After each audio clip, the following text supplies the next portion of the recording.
Soc Abel Flors Mas, soc professor de Sociolingüística de la Universitat de Barcelona i investigador del Centre de Recerca en Sociolingüística i Comunicació de la mateixa universitat, i he d'abordar la qüestió de si l'escola ha de reproduir els usos lingüístics de la societat o, en canvi, els ha de compensar. I per a respondre a aquesta pregunta necessitem abans dues prèvies. La primera és saber quin és l'objectiu del sistema educatiu pel que fa a les llengües i, en segon lloc, quin és el marc sociolingüístic en què actua l'escola i el sistema educatiu. Per tant, pel que fa a l'objectiu, sabem que des de l'inici de l'autogovern, tant el Parlament com la Generalitat de Catalunya han marcat com a objectiu final de l'ensenyament obligatori que tots els estudiants han de tenir el dret i el deure de conèixer amb suficiència oral i escrita el català i el castellà en aquesta etapa final de l'ensenyament obligatori,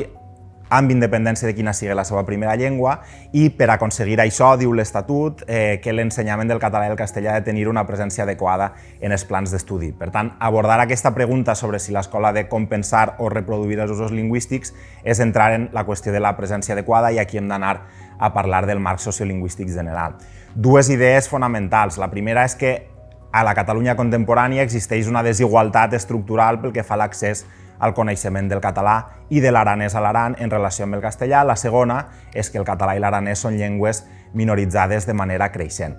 Pel que fa al coneixement del català, sabem que a Catalunya tota la població declara que sap parlar en castellà i que sap escriure aquesta llengua, però en canvi no ocorre el mateix amb el català. 2 de cada 10 catalanes i catalans diuen que saben parlar català i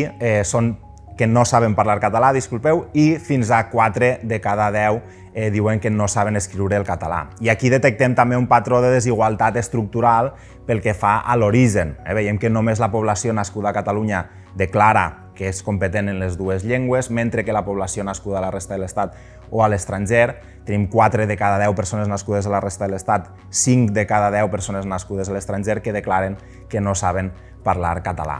Pel que fa a l'ús lingüístic, el català i l'aranès són també llengües minoritzades. Sabem que és una minoria la població de Catalunya que té el català com a llengua inicial i com a llengua habitual, sobretot en els municipis i comarques més poblades,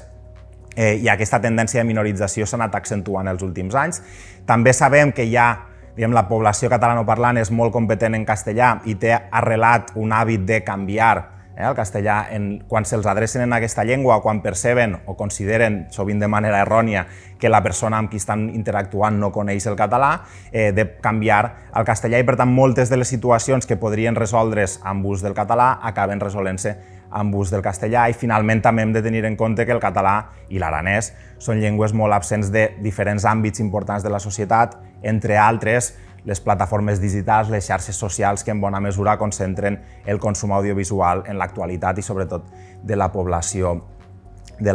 jove. Per tant,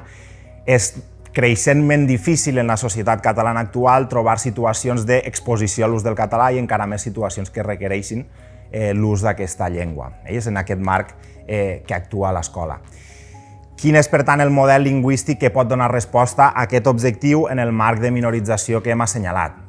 Dècades d'evidència i de recerca en educació bilingüe i plurilingüe indica que són els models que prioritzen l'ús de la llengua minoritzada en el marc educatiu. Es tracta precisament d'aquesta perspectiva compensadora, compensar dins de les aules, dins del sistema educatiu, la presència desigual de les llengües en el conjunt de la societat per a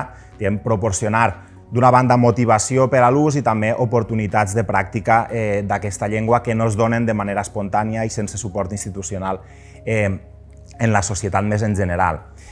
Quan parlem de compensar, hem de tenir en compte que compensar vol dir diferents coses. D'una banda, compensar la proporció d'ús de les diferents llengües i, per tant, incrementar la presència total del català i de l'aranès a l'Aran per a incrementar l'exposició a la llengua i les oportunitats de pràctica, però també un canvi en les normes, en els hàbits d'ús lingüístic, perquè si reproduïm dins de l'aula aquest hàbit de canviar al castellà per una qüestió de comoditat, per una qüestió de suposada flexibilitat o adaptació a l'alumnat no catalanoparlant, el que estem fent és privar-los d'oportunitats de pràctiques i precisament no aconseguint que milloren el seu coneixement de la llengua en aquest context. I tot plegat per què, podríem dir, i amb això ja vaig acabant,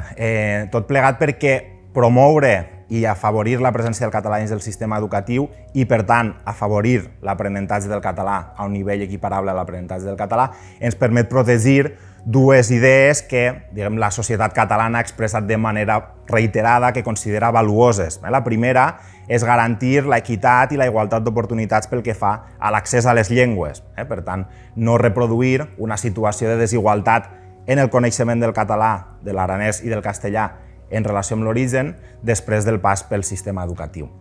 Per tant, hem de dir, una escola que reprodueix els usos lingüístics de la societat és una escola que també està reproduint les desigualtats en l'accés al coneixement de les llengües. I, en segon lloc, una situació que en l'actualitat és d'inequitat, de no igualtat, en relació amb les possibilitats d'ús de les diferents llengües oficials en l'esfera pública. Per a protegir el dret dels catalanoparlants a fer servir el català en l'esfera pública, hem d'aconseguir que tota la població estigui en condicions de fer servir també el català en aquestes situacions. Si no, estem reproduint una situació de manca d'equitat i de manca de reciprocitat en aquests espais.